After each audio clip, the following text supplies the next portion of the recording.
Should you care if an agent has high quality printed publications of your house if you're getting ready to sell?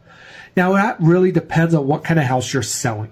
You need to ask yourself, do the buyers actually care if it's getting printed on a high quality flyer? Is that going to make a difference to somebody? Is that going to get them in the door?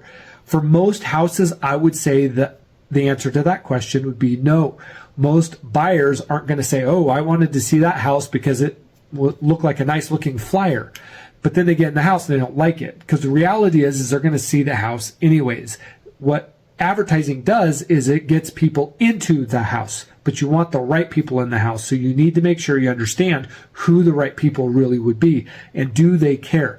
If you're doing a luxury house, if you're selling a luxury house, or as an agent listing a luxury house, those individuals might actually care that you're doing the high quality publication.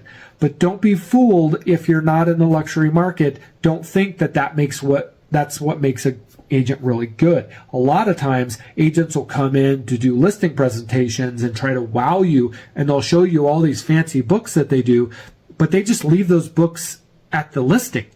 Well, the person's already seen the house. They don't need a fancy book to show them what the house looks like. If they just put the publication in the house, that actually doesn't do you any good. You need to think to yourself, is that advertising my house, or is that advertising the real estate agent? It's probably the latter. So the reality is, make sure you understand what marketing techniques your agent does, or any agent that you're interviewing does. And you need to ask yourself, do I really care to have a nicely printed booklet with my house in it? Is that going to help me sell? Is that going to help me sell for top dollar?